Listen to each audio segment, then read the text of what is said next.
paper behind me is a collage of pictures that I took in Ogunquit, Maine, of one beach on one day during one tide. They're Oh, all completely different. it's beautiful. It was so cool. Everywhere I looked, it was a different, pattern and different colors and Wow. It looks like textured plaster or something. I mean, the texture comes. yeah, it was low tide, so it was just the remnants of all the waves. Wow. Nice. Mm. Well, we were just on with Eileen we did our little recording day. Yay! That's wonderful. We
This is call to order of the meeting of April 26th, the library board. We're beginning at 6:33. Our first agenda item is public comment, and we have no comment from the public. Our next agenda item is approval of the consent agenda items for 8AI, 8AII, and 8AIII. Do we have a motion to approve approval of the consent agenda? The board recognizes Gail Crockett. Crockett, Library Board Member, so moved. Approve the agenda. Okay. Do we have a second? The board recognizes Kim Cohen. Kim Cohen, Library Board Member, I second.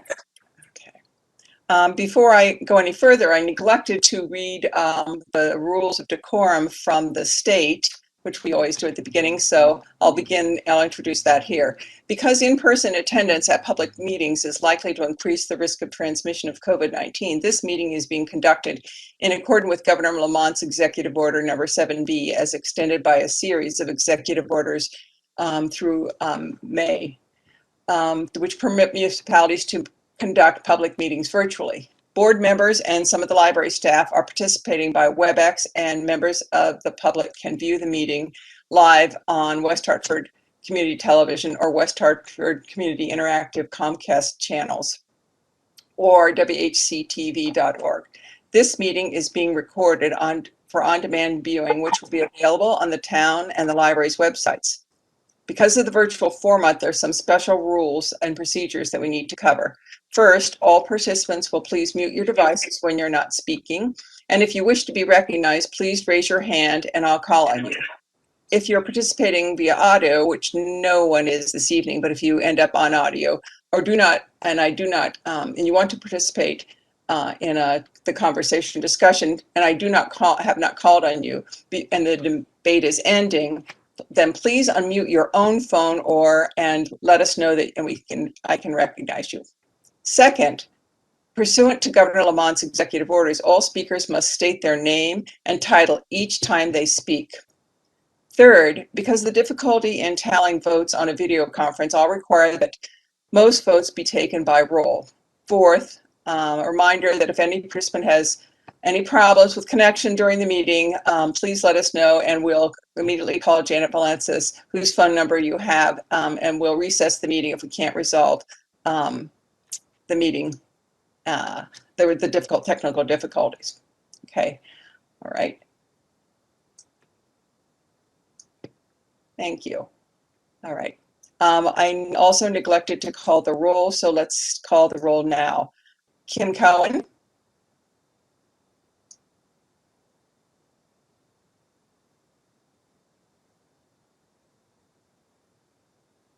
Kim, are you still on mute? Yes, sorry, technical difficulties. Kim Cohen, Library Board Member, here. Gail Crockett.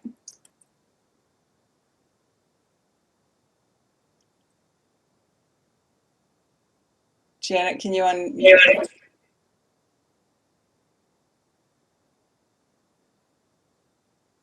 Gail Crockett, Library Board Member, here. Okay, Eileen. Eileen Daly, Library Board Member. Sorry? That's right. And Natalia Menjivar. Natalia Menjivar, Library Board Member, here. Okay, thank you very much. All right, let me just get rid of that for a second. I have obviously too many things up on my screen tonight. There we go. All right. Our next agenda item is the President's Report, and we have a couple of agenda items under the President's Report. First of all, let us welcome Natalia Menjivar to the Library Board. Natalia's been a longtime supporter of the library, and some of you may recognize her from both the winning video a few years ago of Sophie Goes to the Library. She and her husband wonderful video for the West Hartford Library, and also from a number of the new promotional videos of Get Your Card. So I'd like to introduce Natalia, and if you'd like to say a few words, Natalia, that would be great. The chair recognizes Natalia. Natalia Menjivar, Library Board Member. Thank you so much. It's an honor and a privilege to serve an organization that I've been a longtime fan of. I chose to make West Hartford my home over a decade ago, and with it, the library has been a huge and central part of that, especially since having kids. So it's just a wonderful place that I hope to contribute now within the inner workings, I guess, of it. Thank you, Natalia. We're looking forward to all your insights, and special insights and talents that you can bring to the board. So thank you for your willingness to serve. Our next item is West Hartford Board Training. Recently, the town clerk's office forwarded some information to all the boards and commissions for training from the Connecticut Conference of Municipalities for municipal personnel, boards, commissions, and committee members on freedom of information. And I know that Gail and I were both registered to attend, and I believe you all have the other information, but may have missed that because of work arrangements. Carol and I were able to attend as well, Jill. Oh, yes, thank you. I'm sorry. This is Janet Valenches. Yes, Carol thank and you. I attended. Right. Yeah, because we couldn't see on the screen, you couldn't see any of the other members, whereas some webinars, you can actually see their names in the chat session. Even if they're not speaking, you can see that, you know, they come up and say, I'm here. All right. So what I'd like to do is inform the other 3 members who were unable to attend because of work commitments that the recording is available, and I'll be sending that out, as well as the presentation material. It's I think it's in PDF format, so if you should be able to pull it up, okay, and I'll send those links out to you.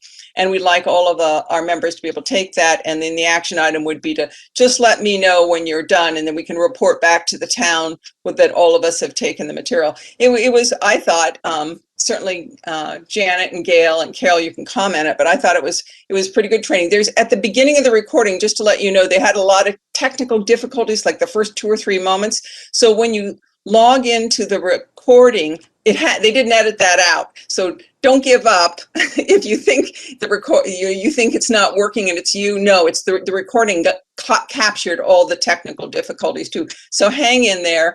And it was, gee, Janet and Carol and Gail, do you remember? It was just about 2 hours, I think, of, right? Yeah, training. And they really focused on the essentials of the Freedom of Information Act, which are primarily the 2 things were the public meetings agencies that are open meeting laws, and the disclosure, the records management aspect. And they did a really very good job of saying when things apply, when they don't apply, and giving lots of examples. And also just, they were very open and welcoming for questions and follow-ups if people have questions that as boards, commissions, and whatever, to just notify their office and they'll help us out.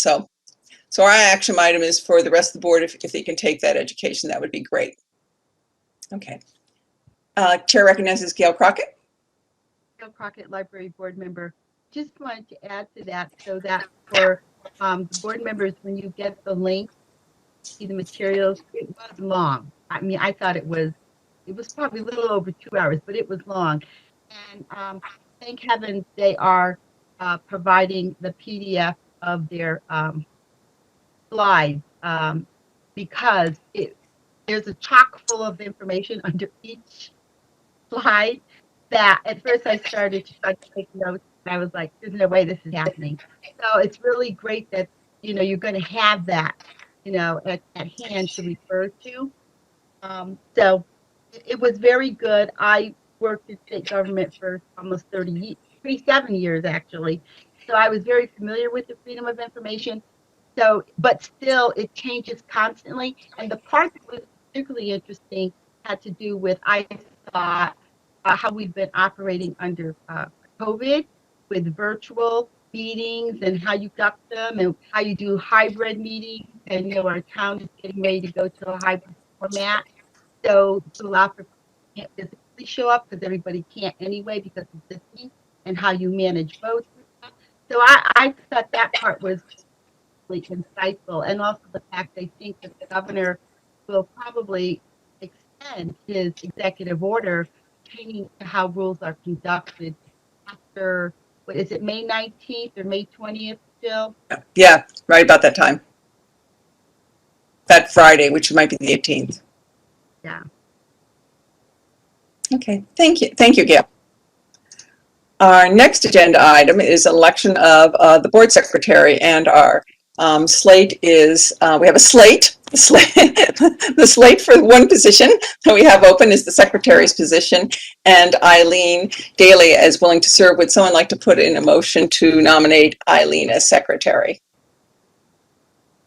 The board chair recognizes Gail Crockett.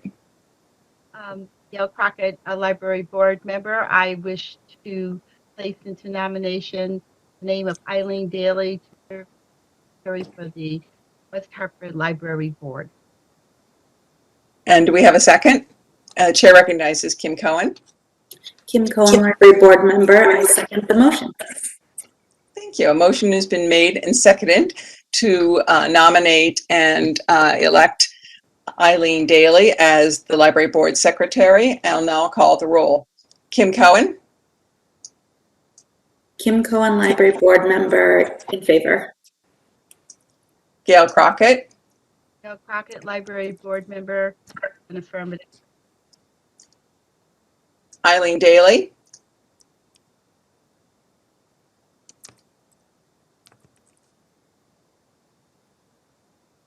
Eileen was on mute. 1 second. Here I am. Eileen Daly, Library Board Member. Thank you. I accept. I'm in favor. Thank you. Natalia Menjivar, Natalia Menjivar, Library Board Member, in favor. and Jill Spear, Library Board Chair, in favor. The motion is made and passed, and thank you very much for serving, Eileen. Thank you. Thank you for the nomination. Fortunately, you don't have to make a big speech. Oh, I know, huh? All right, moving along, our next item is old business. And the first item under old business is the fiscal year 22 budget update.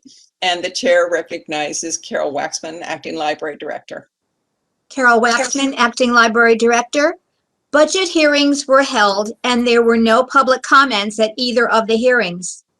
The April 22nd, 2021 budget adoption date has been postponed due to the impending arrival of the American Rescue Plan Act funds, as well as information as to how these funds may be appropriated by the town. The new budget adoption date will be May 25th.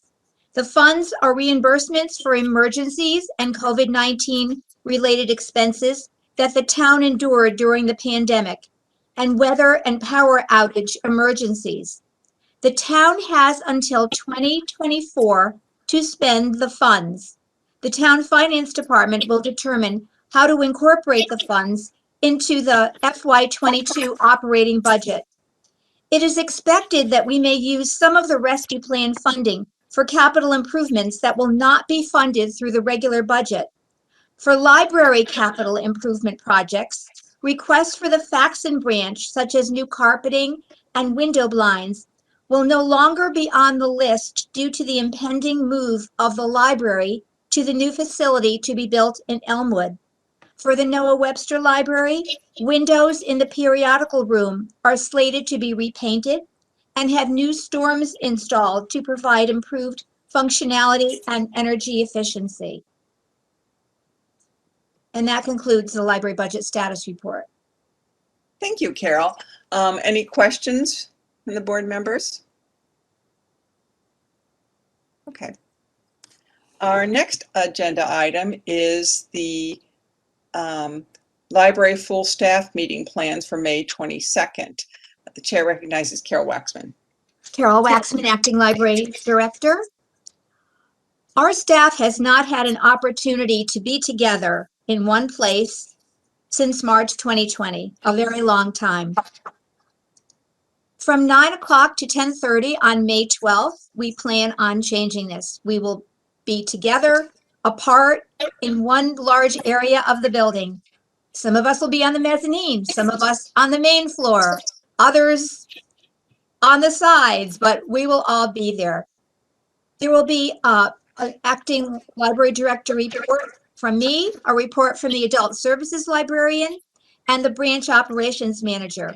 There will be a virtual visit from the library board, and town manager Matt Hart will visit us in person to speak about the impending move for the Faxon branch. Library staff will update all of us on new services, resources, and projects such as Canopy, and talk about hotspots and the Kindness Project, Simply E, the Smart Locker and Pending Grant, and other grant partnerships, the Juneteenth celebration, as well as many other items. We'll also have a little bit of fun at the end of the meeting. We will tell each other what the most circulated adult book is, the most circulated children's book, the highest number of curbside appointments in one day, and any other fun facts that are just nice to know. We will open the buildings at 11 o'clock, and we appreciate the opportunity for us to get together for a very meaningful meeting. That Thank you. concludes that report. Thank you, Carol. Any questions from the board members? Okay. Our next agenda item is an update on the Smart Locker project. Carol Waxman, Acting Library Director. A grant proposal in the amount of $7,500 for partial funding of the Smart Locker project has been submitted to the West Hartford Greater Together Community Fund, part of the Hartford Foundation. We will be notified on June 1st if we will be awarded the grant. The total amount of the project is $15,412. Depending upon the outcome of the West Hartford Greater Together decision, we will write another grant or grants for additional or complete funding of the project. I'd like to give you a little information about a survey that we did. We are looking for grant funding to initially start the project at the Bishop's Corner branch. So we put out a survey of people coming to the branch to see what they wanted and how they wanted it. Out of 425 surveys received back, a majority of the respondents, 318, said that they would be interested in this service at the Bishop's Corner Library. As to how the service would be helpful to them, 36% answered that the library hours are not always convenient for them. 39% answered that they would like the flexibility of picking up holds 24/7. 8% answered that they do not feel comfortable still entering the library building or would not in the future. 6% answered that they have small children, so curbside lockers would be easier for them to retrieve materials. 11% answers that the lockers would allow for friends, family, and caregivers to pick up their holds. When asked if they had ever used smart lockers in other locations or for other purposes, 77 people answered that they had, and 347 responded that they had not. And that concludes the Smart Locker project update. Great, thank you, Carol. Questions, comments from the board?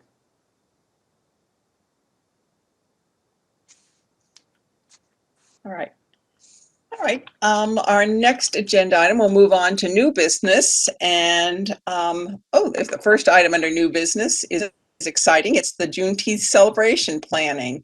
And just as a little background before I talk about it, this effort for the this initiative is to plan the second annual Juneteenth celebration in West Hartford on June 19th and 20. There are a number of sponsoring groups that are each working on a planning committee to plan different sections of it. And Carol Waxman is representing the library on the committee for the library's role in the planning. So Carol, can you give us an update on what the library is doing? Carol Waxman, Acting Library Director. It would be my pleasure to report on this very important and exciting project. To celebrate Juneteenth and the Martin Luther King mural that is forthcoming, the book lists notable names in Black history, historical and contemporary books, and notable names in Black history for youngest readers. These are both for children, have been curated and published. These have been sent to the West Hartford schools for teachers to use as resources, as well as to those people serving on committees for these events. For the Town of West Hartford Juneteenth celebration, the library will offer book lists on the website, as well as on tables in front of the library during the 2 days of the events. There will also be a video monitor outside of the building, streaming our library promotional videos. A bookmark is being designed and printed for distribution, and photos of notable Black Americans will be featured on the front doors of the Noah Webster Library. Also to celebrate Juneteenth, there will be a virtual adult author talk featuring a book about Martin Luther King's life and battle to win the 1960 election. This will take place virtually on May 27th. Father and son Stephen and Paul Kendrick will discuss their new book, which documents a young Dr. Martin Luther King's perilous first imprisonment and how it clarified his path to changing a nation. The book, 9 Days, also tells the story of the Kennedy campaign civil rights advisors who went rogue to free King. Children's author Carol Boston Weatherford, who is a Newbery and Caldecott honor winner and a prolific author of books about notable figures in African American history, who's written books about Henry Brown, Martin Luther King, Harriet Tubman, Lena Horne, Aretha Franklin, and many others, has agreed to virtually visit the children of West Hartford. This will be a partnership program between the library and the West Hartford Public Schools. Miss Weatherford will present with her son, illustrator Jeffrey Weatherford. It will be a Juneteenth jamboree story time with poetry, song, and spoken word. Another program to celebrate issues of diversity, equity, and inclusion will be a program for parents on May 4th at 7 p.m. Should I Teach My Child to See Color? Facilitated by Kenya Rutland, principal of KJR Consulting. And that concludes the report on Juneteenth. Thank you, Carol. Questions, comments? Well, I have one question. Carol, for the 3 virtual events, are there, I know usually you have to register for the library programs. Are there any capacity issues, or since it's virtual, can we accommodate unlimited number of people at these, or how's it running?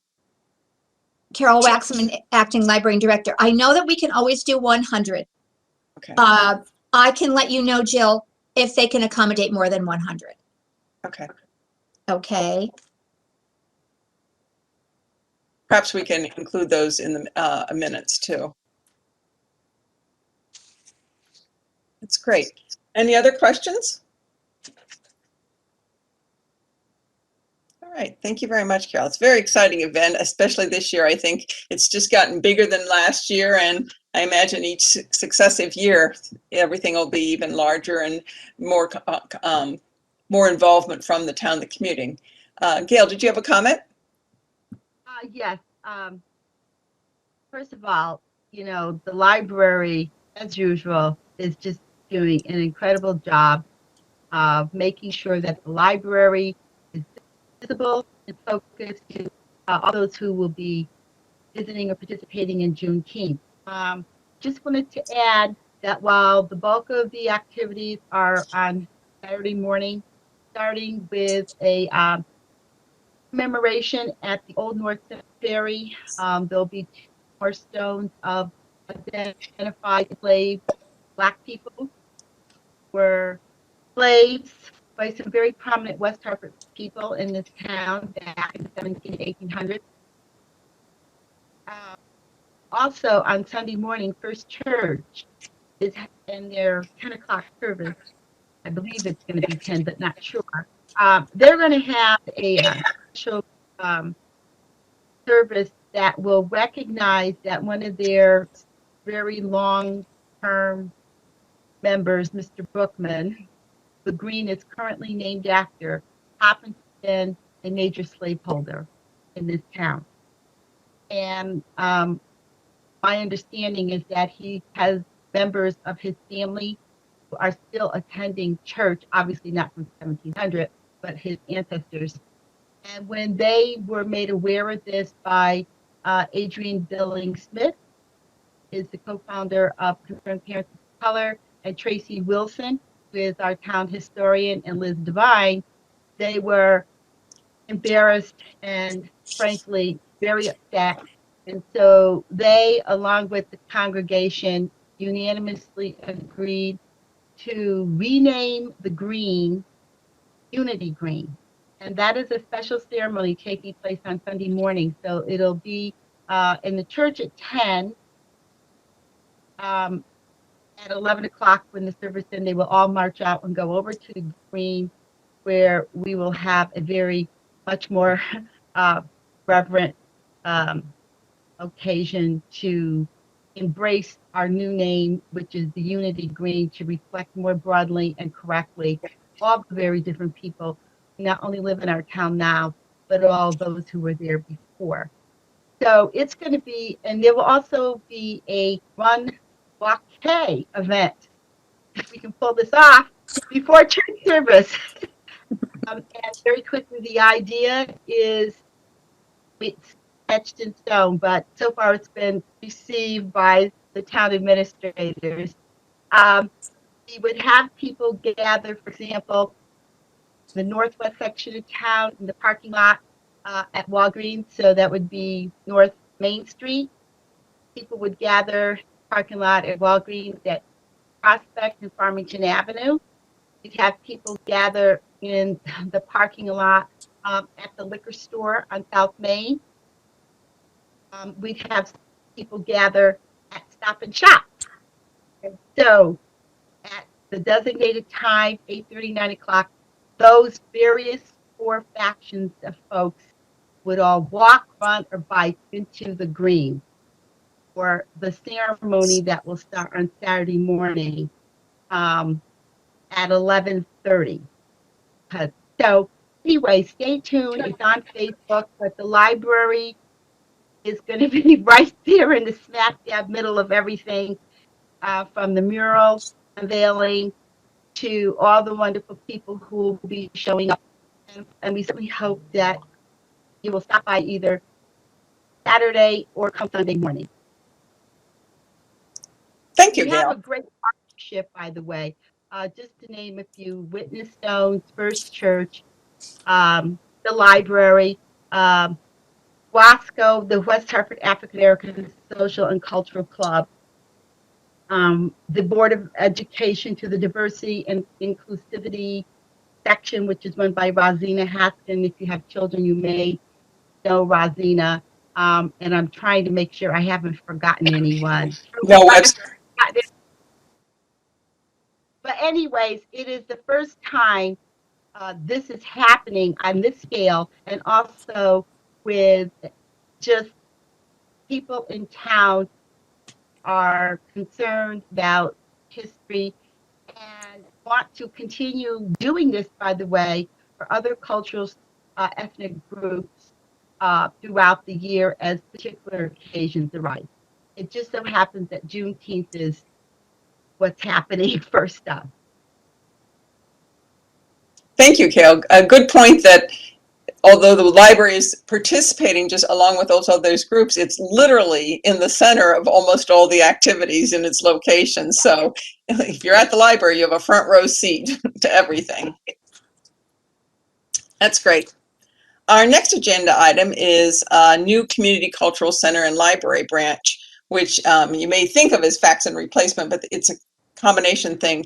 Next month, Matt Hart will be joining the library board to give an update on that. And here, Carol Waxman is going to give us an update now in the interim.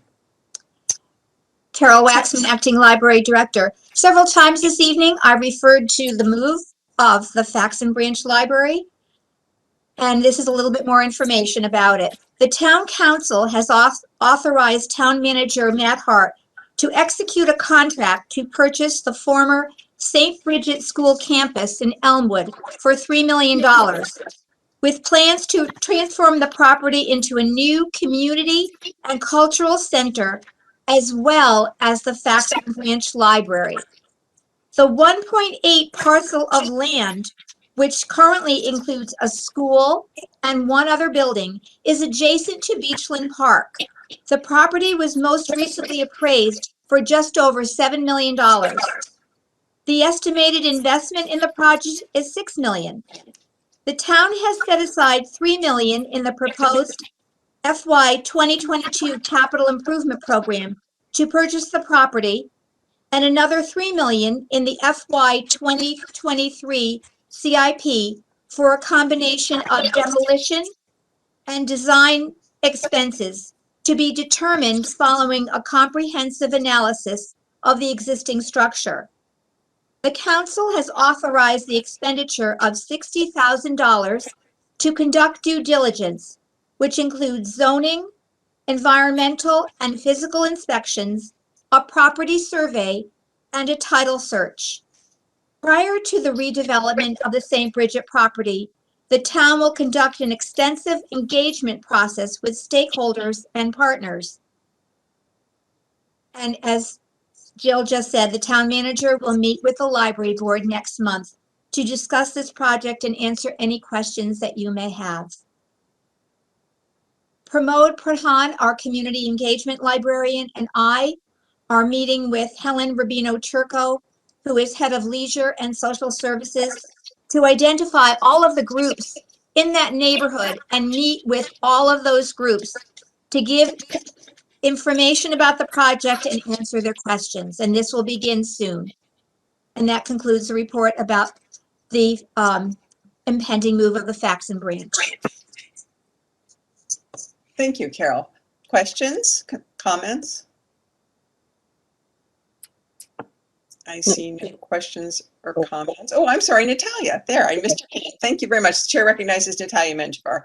Natalia Menjivar, library board member. Carol, I just had a question about that. The impending move wouldn't be for probably 4 years, would you think? Okay. Yes, Natalia, they're saying about 3 years.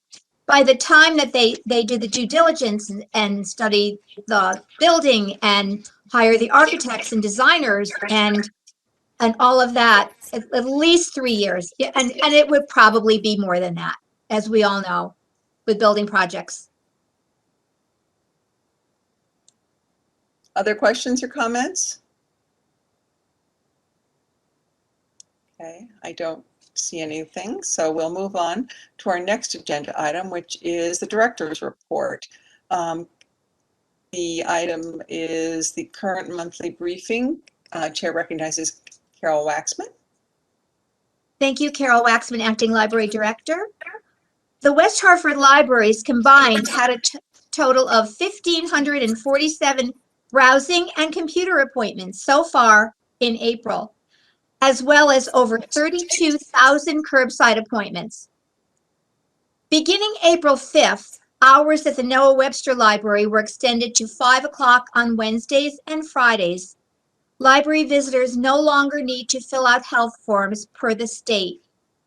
As the state continues to reopen, the Library Reopening Committee has met to recommend the next steps for our buildings in order to add hours and determine library visit procedures. Starting May 17th, we will no longer require appointments in any of the West Hartford public libraries. A small amount of furniture will be moved from storage back to the floor to add seating at tables, still keeping social distancing while sitting and standing in mind. The amount of time patrons remain in the building will no longer be limited to 30 minutes for browsing. Patrons can remain as long as they wish. Computer appointments will be 1 hour. The greeter will remain in place at the Noah Webster Library and at Faxon for mask checks, parking validation, booking computer appointments, helping with directional questions, explaining hand sanitizer availability, and so forth, at least until September. The blue back door will continue to be the only one used for entry and exiting the building at Noah Webster. And of course, curbside delivery will remain in place at all buildings. Starting June 7th, library hours at Noah Webster will increase from 5 to 6 p.m., Mondays through Thursdays, and from 1 to 2 o'clock p.m. on Saturdays until September.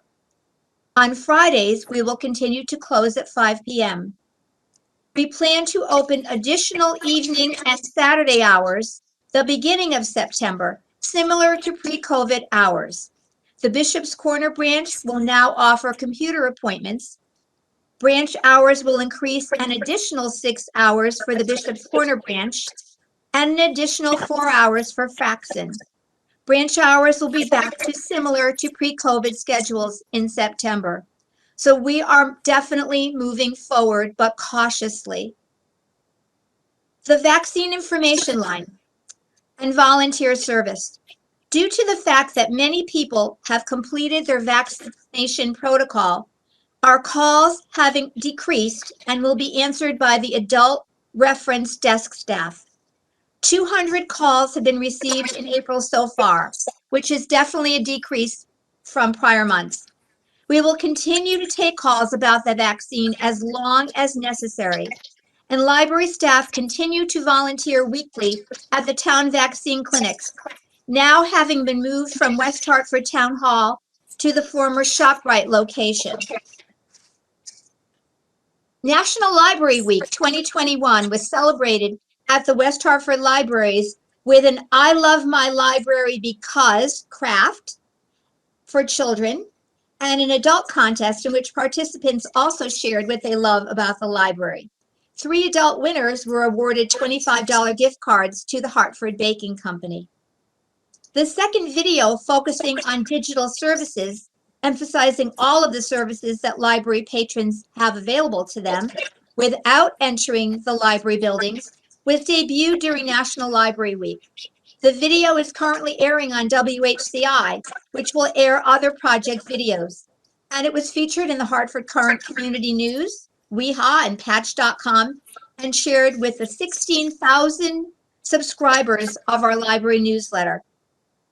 A few adult programs that occurred in April were tax-free retirement, introduction to hand lettering, birding in Costa Rica, a trivia contest, and pet therapy. Teens had an introduction to Zentangle and an improv session about self-confidence. We are moving forward with the Mayor's Youth Council project. Carrie Karp and I will attend a town council meeting on May 11th to describe the project and answer questions from town council members. Basically, the Youth Council is an advisory board to be comprised of 11 students in grades 9 through 12 from public, private, religious, or schooling. Members will help to identify issues affecting youth and propose solutions to West Hartford government through active civic engagement. Partnership projects aside from Juneteenth. We are partnering with Unite CT. A bus with a driver and staff will offer assistance with online applications for rental and utility assistance during the pandemic, using the Faxon Branch parking lot as a site to administer services in April, May, and June. The bus is equipped with technology and PPE, as well as staff to help anybody needing it. The mobile food share van is scheduled to visit the Elmwood neighborhood and will park in the Faxon parking lot every other Tuesday, starting soon and ending in August. Outside of the Noah Webster Library, on the curbside table, is a box called Letters for Rose. The Wallner sisters, high school age West Hartford residents, are part of a national volunteer organization called Letters for Rose. Members of the community are asked to write letters and create art to be distributed to local nursing homes. Aside from submitting a grant to West Hartford Greater Together for the Smart Locker project, 3 other organizations in town asked us to be their partners in their grant submissions. The Children's Museum for programming, the Connecticut Historical Society for programming, and the Golden Door Center for Immigrants, also for a book club for people who are learning English. The recruitment for an adult services librarian, 1, is now complete. Lauren Yarnall, who is a part-time staff member of the Adult Reference Department, has been selected. Lauren has worked in the Simsbury and Farmington libraries, as well as been the instructional services librarian at Rensselaer and Hartford. She has experience as a research specialist, both in business and with the New Jersey Historical Society, and Lauren will officially begin full-time on May 10th. Pre-pandemic, our physical circulation across the branches at audiences and material types was level, with an occasional spike due to predicted seasonal trends. For instance, in children's, and during the summer, our audiobooks went out all the time. Pre-pandemic, total e-circulation was incrementally increasing, also affected by seasonal use patterns and additional removal of services. The pandemic caused an immediate drop in physical circulation, with a slow rise back to normalization since the introduction of curbside. People were very nervous about entering our buildings, even when we reopened to browsing appointments, and preferred curbside pickup or reading books on their own devices. This rise is expected to continue with the library's planned expansion of hours and browsing access. As more people are vaccinated and feel more comfortable entering our buildings, the physical circulation is expected to increase. E-circulation spiked immediately when the library closed to the public in March 2020, peaking with a rise of 118% from May 2019. Since its peak, total e-circulation has been slowly decreasing as physical circulation rises. Most people are a bit tired of reading on their tablet and like to have an actual book. So it shows in the Circ stats. And that concludes my monthly report. Thank you, Carol. Questions? Comments? All right. Carol, I have as our next agenda, the third quarter library stats and trends. Did you incorporate that in your monthly, or are those in addition? With what I just said, Jill? Yeah, you just put them both together. Basically, yes. Yeah, okay. If you have more to offer, I don't want to cut you off. I think we're pretty well set on that. Thank you. I do have one question, Carol. With the e-circulation sort of decreasing, like you're saying, through a little bit of e-fatigue, if you will, did you notice if it's sort of kind of going back to pre-pandemic? Certainly, it's decreasing from the pandemic stats. Is it kind of going back to pre-pandemic, or are some people still saying, oh, I just discovered ebooks, I never knew they had them, or the movies? Can you tell if it's that way? Hard to tell yet, Jill, because pre-pandemic e-readers will probably continue. That's their preferred mode. And people new to e who really enjoy it will probably add to those numbers. But the physical materials are definitely going up. Okay. And is that true of the movies as well? Can you tell, Carol? Because of course, the mix of it, you've got the new Canopy, service too. So things have changed of what's available. Is it too soon to see any stats of trends on that? I believe so, Jill, but I will check on that, and if there are any available, I will get them out to you. That's fine, or you can just offer it the next quarter. I'm just curious, what your observations are on like the other electronic media other than ebooks. Is it how it compares to sort of pre-pandemic levels as well? Absolutely. And it's fine to just comment again on it on the next quarter would be fine, because you probably need that length of time to get enough data. Yes. Okay. Comments from any other members? All right. That is our last agenda item. Our next meeting is scheduled for May 24th. And a reminder, we will be meeting, our standard meeting time is now 6:30. And for the public, they can always enter comments for the public comment period by emailing board@westhartfordlibrary.org. That's one word, westhartfordlibrary.org. And with that, do I have a motion for adjournment?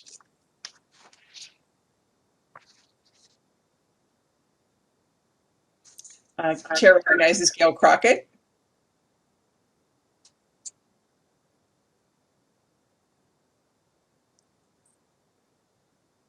And I think Gail is saying she's moving.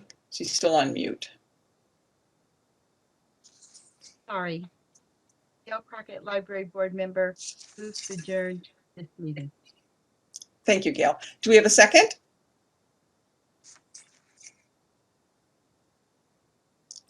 Chair recognizes Eileen Daly.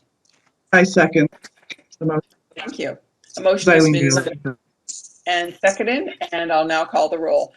Kim Cohen, Kim Cohen, Library Board Member, yay. Gail Crockett, Gail Crockett, Library Board Member, adios. Eileen Daly, Eileen Daly, Library Board Member. Thank you. and Natalia Menjivar. Natalia Menjivar, Library Board Member, yay. Jill Spear, Library Board Member, yay as well. Thank you all, and that concludes our meeting. See you next month. All righty. Thank you. Stay well.